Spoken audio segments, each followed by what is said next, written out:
Guna meminimalisir terjadinya tindak pidana perdagangan orang atau TPPO di wilayah Bali, masyarakat Bali dihimbau untuk memilih agen ketenagakerjaan ke luar negeri yang legal dengan mengecek website dari masing-masing kementerian serta dapat berkoordinasi dengan instansi terkait seperti Dinas Ketenagakerjaan dan ESDM Provinsi Bali.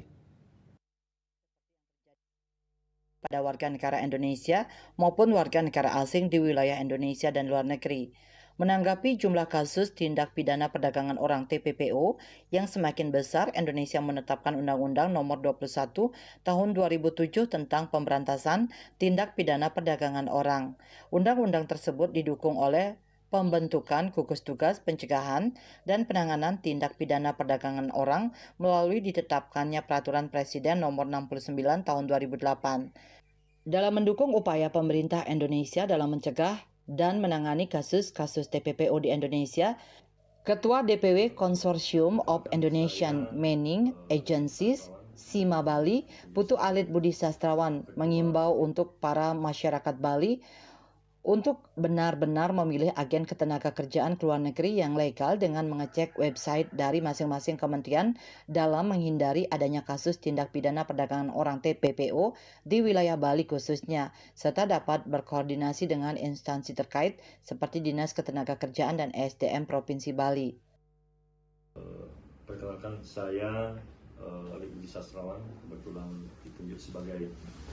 Ketua DPW SIMA Bali yang dimana membawahi 14 mining agency yang pemegang syuka,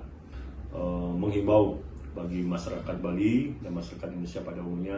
untuk benar-benar memilih, mengecek data perusahaan itu bisa melalui website dari kementerian, masing-masing kementerian, untuk menghindari hal-hal yang satu, yaitu namanya penipuan, eksploitasi yang namanya biaya, eksploitasi yang namanya tempat kerja yang tidak jelas. Semoga bisa selalu berkoordinasi dengan pihak terkait, yaitu di sini ada pihak Kadisnaker Provinsi atau di kabupaten bisa mengecek data pemegang SIP 2MI ataupun di KSOP melalui di mining agency, bisa dicek di perhubungan laut secara online, siapa saja pemegang surat izin usaha tangga dan awak kapal yang jelas. Jika ada perusahaan yang mengatasnamakan yang tidak mempunyai legalitas, itu sudah ada indikasi, bisa dilaporkan oleh tim yang akan bisa mengedukasi atau melakukan pembinaan agar masyarakat Bali bisa bekerja dengan aman, legal, dan juga mendapatkan hak sesuai dengan apa yang disign di kontrak. Terima kasih. Tim Liputan melaporkan.